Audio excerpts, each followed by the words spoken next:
برداشت کرنا سیکھو گے. یاد رکھو میرے بچوں، اگر آپ صبر سیکھ گئے تو کوئی آپ کو پکڑ نہیں سکے گا. یہ جو ریسنگ گاڑیاں ہوتی ہیں نا، فراری اور مختلف ان کے نام ہیں، مشہور فراری ہے، اٹلی میں بنتی ہے. لمبرگینی، یہ دونوں بنتی ہیں وہاں اٹلی میں. اور اس میں جو آدمی جا رہا ہو اس کے لیے سپیڈ لمٹ کی قید کوئی نہیں، ورنہ سب گاڑیوں پہ 120 کلومیٹر پر کے اوپر جائیں گے تو جرمانہ ہوگا. لیکن جو آدمی لمبرگینی میں جا رہا ہے یا فراری میں جا رہا ہے اس کے لیے کوئی جرمانہ نہیں، چونکہ وہ یوں کرو تو 1 سیکنڈ میں وہ 120 پہ چلی جاتی ہیں، صرف اتنا کرنے سے شوں ایسے جاتی ہیں. تو میں آپ کو ایک لمبرگینی دینا چاہتا ہوں، فراری 8 کروڑ کی ہے. فراری 8 کروڑ کی گاڑی ہے فراری. کئی دفعہ وہاں جب جاتا ہوں تو کوئی نہ کوئی بٹھا دیتا ہے، یہ آپ کو ذرا سیر کرائیں. وہ ہمارے کو تو شوق کی کوئی چیز ہے نہیں، وہ نوجوانوں کے شوق کی چیز ہے. تو 8 کروڑ کی گاڑی ہے، میں مفت آپ کو دے رہا ہوں. وہ ہے صبر. آخرت کے سفر میں اگر تیز چلنا چاہتے ہو اور سب سے آگے نکلنا چاہتے ہو تو صبر کی فراری پہ سوار ہو جاؤ. تمہیں کوئی پکڑ نہیں سکے گا، تمہارے کوئی قریب بھی نہیں آ سکے. کہ دنیا میں صبر کرنے والوں کا قحط آ گیا ہے. بڑے بڑے علماء ہیں اخلاق سے خالی، بڑے بڑے علماء ہیں صبر جانتے ہی نہیں. اور پورا معاشرہ سر علماء، تم کل کے علماء ہو اس لیے علماء کی بات کر رہا ہوں، ورنہ پورا معاشرہ میرے بچوں صبر سے خالی ہے. تم سیکھو.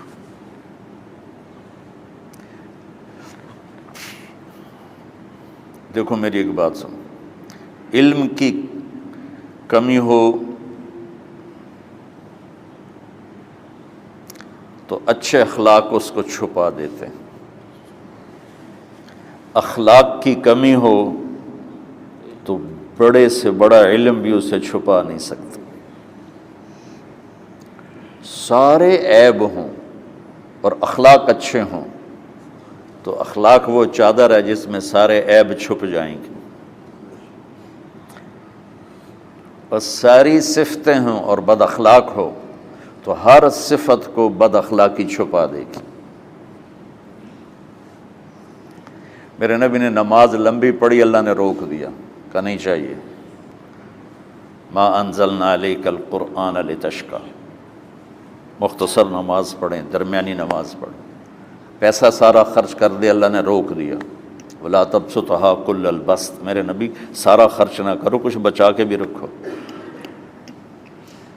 تبلیغ میں اپنی جان کھپائی، اللہ نے اس سے بھی روک دیا. فلا تذهب نفسک علیہم حسرات، تبلیغ کرو خود نہ مر جاؤ. تبلیغ کتنا بڑا عمل ہے، اللہ نے کہا اعتدال. نماز کتنا بڑا عمل ہے، اللہ نے کہا درمیانہ ہاتھ رکھو. مال خرچ کرنا کتنا بڑا عمل ہے، اللہ کا درمیانہ ہاتھ رکھو. جب میرے نے میں نے اخلاق میں بلند پرواز دکھائی تو اللہ نے کہا شاباش انک لعلی خلق عظیم. میرا نبی میں آپ کو شاباش دیتا ہوں، آپ کے اخلاق بڑے عالی شان. یہ نہیں کہا کہ اتنے بھی ذرا تھوڑا اکھ بھی کھائی کر، کوئی کوڑا ہویا کر. تو تم مولوی بڑے غسیلے ہوتے ہو. تم میرے بچے بیٹھو نا، اس لیے بات کر رہا ہوں. صبر نام کی شے ہی نہیں ہوتی. فقہ پڑھنا تو ہماری مت ماری جاتی. قرآن کو بھی فقہ کے انداز میں پڑھتے ہیں، حدیث کو بھی فقہ کے انداز میں پڑھتے ہیں. بخاری سے زیادہ امام بخاری پڑھاتے ہیں.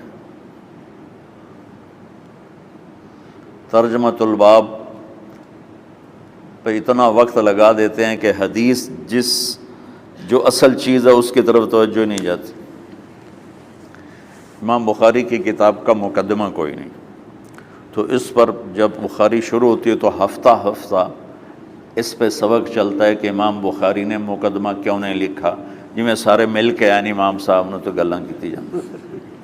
میں اس کا اتنا آسان 1 منٹ میں اس سارے سبق کو ختم کر دیتا ہوں بخاری شریف کے، کہ دیکھو بھائی امام صاحب کا دل نہیں کیا مقدمہ لکھنے کو، اس لیے انہوں نے نہیں لکھا، گل مک۔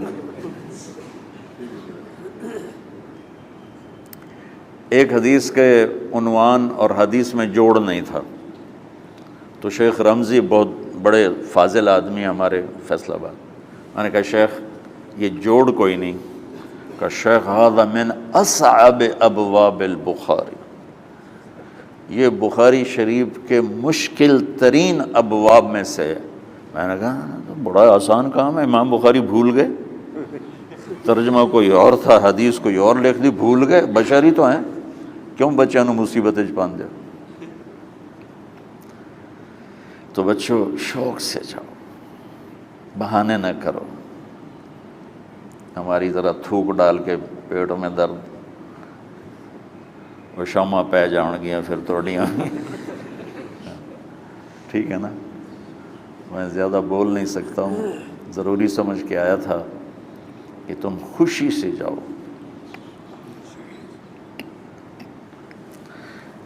پھر اس میں جو ناگواری آئے گی اسے برداشت کرو گے تو پھر آپ کا صبر بڑھے گا۔ تمہیں صرف میری شہرت نظر آتی ہے، اس میں جتنا مجھے صبر کرنا پڑا ہے وہ تمہارے سامنے نہیں ہے، جتنی کڑوی گولیاں میں نے کھائی ہیں لوگوں سے وہ تو تمہیں نہیں پتا۔ اب تمہیں اتنا نظر آتا ہے کہ واہ واہ ہو رہی ہے آگے پیچھے لوگ، میرے اللہ کا کرم ہے، میری کیا اوقات، آج ہوں کل مر جاؤں گا، اولاد کو بھی یاد نہیں رہے گا کہ طارق جمیل کون تھا۔ جو ہے اس میرے رب کا کرم ہے، مجھے اپنی شہرت سے کبھی دھوکہ نہیں لگا۔ تو میرے بچوں اس لیے بتا رہا ہوں، کوئی فخر نہیں، کہ مجھے اپنی شہرت سے کوئی دھوکہ نہیں، ایک لمحے کے لیے بھی مجھے دھوکہ نہیں۔ میرے دل کی گہرائیوں یہ بات اتری کہ سب میرے اللہ کا فضل ہے، اور برائی کرنے والا اور اچھائی کرنے والا میری نظر میں برابر ہو گیا ہے۔ برابر ہونے کا مطلب پہلے سمجھو، تو مجھے گالی دو گے مجھے تکلیف ہوگی، تو میری تعریف کرو گے مجھے خوشی ہوگی، اس کو برابری نہیں کہتے، وہ تو ایک طبعی چیز ہے۔ یہ میں نے ہاتھ پہ اپنا ہی ہاتھ مارا تو اس کو درد ہو رہا، تو اگر میں مولوی شوکت صاحب سے بدتمیزی سے بات کروں گا تو ان کو تکلیف ہوگی، اور میں ان کی قربانیاں بیان کروں گا۔ یہ ذرا کھڑے ہونا، ادھر ہاتھ دو، یہ اس سارے نقشے کے بانی ہیں، یہ پہلی اینٹ ہے۔ یہ 3000 روپے اس وقت لے رہے تھے 1985 میں 86 میں کراچی،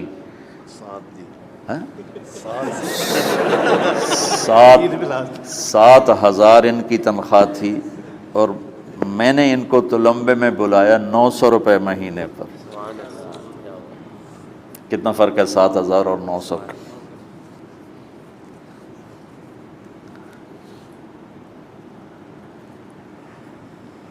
لوگ میری تعریف کرتے ہیں، میں اللہ کا شکر ادا کرتا ہوں، اور اس پہ میں تکبر میں نہیں آتا۔ یہ ہے مدح اور ذم برابر ہو جائے، یعنی تعریف کرنا اور برائی کرنا برابر ہو جانے کا مطلب یہ نہیں ہے کہ برائی سن کے اثر نہیں ہوتا اور تعریف سن کے اثر نہیں ہوتا، نہیں، برابر ہونے کا مطلب بتا رہا ہوں، اس کی توفیق تائید رحمت اپنی اولاد کو بتا رہا ہوں۔ کوئی میری تعریف کرتا ہے میں اللہ کا شکر ادا کرتا ہوں اور اپنے آپ کو بھولتا نہیں ہوں، کوئی میری برائی کرتا ہے تو میرے دل میں اس کے لیے کوئی منفی جذبہ نہیں پیدا ہوتا۔